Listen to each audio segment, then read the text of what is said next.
Hey guys, this is Ray with DRD. Welcome back to the shop. It's been a few days since you heard from me on social media land, but I've been busy. Had to do a few things to pay the bills. Also been doing a lot of testing with this 2020 Ram 2500 with the 6.7 Cummins of ours. As you know, emissions compliance tuning is all we're doing moving forward. So been putting forth a lot of effort in these, particularly the newer trucks, 19 and newer, because, that's what most people have now. And, we got to focus our attention, mostly on those trucks, but, haven't forgotten the older trucks. But we've been doing emissions compliance tuning with the older trucks for a while now. We just never really got into the fine details with these newer trucks. So that's what we've been doing.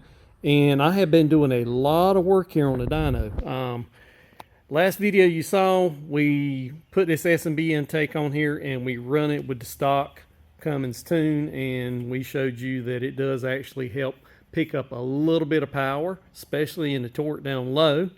So the next step was to tune this thing, and that's what we've done. And we have made a lot of dyno pulls this week. I'll say this, that there's been over 50 runs made on the chassis dyno with this truck since we started tuning it. Have looked over a lot of different aspects. And the thing is, in order to maintain emissions compliance and do it the way the EPA says you have to do it, you have to stick with something that's called element of design. And that means a lot of different things. I mean, number one means you can't remove emission systems, you can't turn off emission systems, you can't block emission systems. All that stuff has to stay intact, fully functional as it came, designed from Ram and Cummins. So can't mess with any of that. Also, you can't mess with certain tables within the tune. So back in the old days with race tunes, you could just simply increase pulse width, increase time in advance on your main injection, and maybe tweak the turbo settings, and voila, you got power.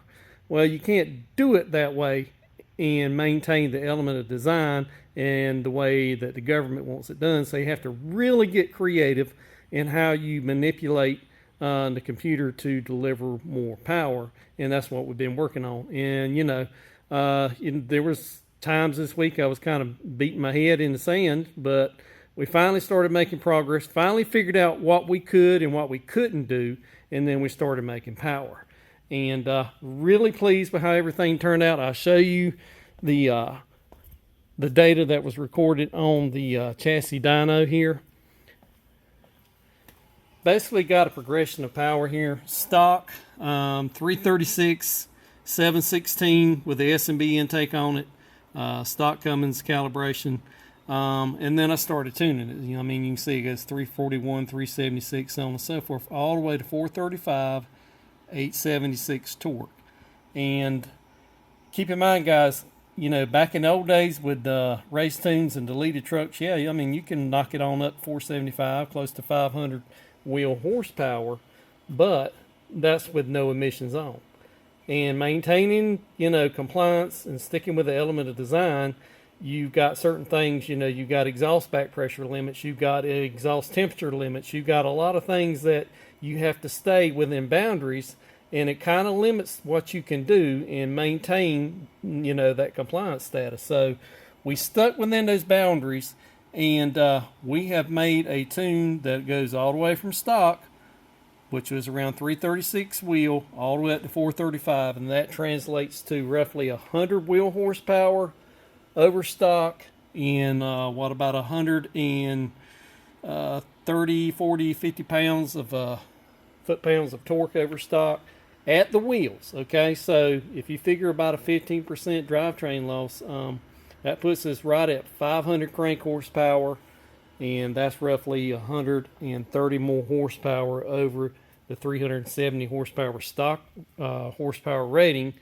for this standard output Cummins. Now, this is the standard output. It's not the high output with the Emission transmission. That's a different beast, but we can actually get very similar results, so actually a little bit more out of those. But there are key differences in those engines. The high output has a lower compression. It utilizes more boost airflow to make up for that lower compression. and it does have slightly larger fuel injectors in those engines. So it's kind of tit for tat, you know, as far as advantages, disadvantages. I like the standard output. I like having that higher compression. I don't necessarily, you know, want to have to rely on the turbo so much in the injectors to make the power. So, but, you know, to each their own. But we've got this truck tuned. We've been able to maintain the emissions compliance and pick up 100 wheel horsepower over stock, which is roughly 130 horsepower at the crank. And that'll be enough to make a big difference on, you know, street and everyday operation. So next step, I think, for this truck is I had a YouTube viewer comment and asked me to dyno any potential difference a bank intake horn might deliver. And we've got one on order, and it replaces this stock intake horn right here, which is pretty restrictive.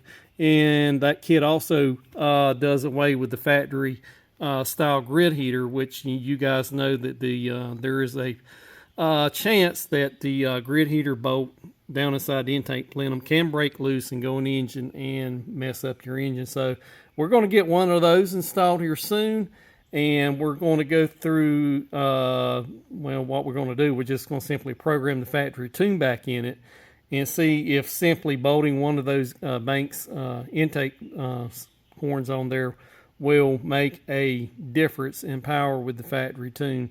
Obviously, you know, it might really help things with a modified tune, but we'll see how it does. So that'll be the next step. Give that a shot. Like I said, viewer out there mentioned it, and I thought it was a good idea, so we'll do that next. But that'll be it on the dyno for this truck, and then we'll take it out on the road. We're going to then focus on different things as far as transmission tuning goes and really fine tune on that and see if we can get it better than what we used to have. Like I said, we're an approved Rev Max transmission tuner. We've had good transmission tuning all along, but I feel like that, you know, moving forward, you know, the only way to stand out in the crowd is to make things even better, and that is my goal, to give the perfect engine tune along with the perfect transmission tune, maintain emissions compliance and reliability, and leave the owner a truck that they can enjoy for many years down the road. So stay tuned, guys. More to come. God bless each and every one of you, and we will see you again soon.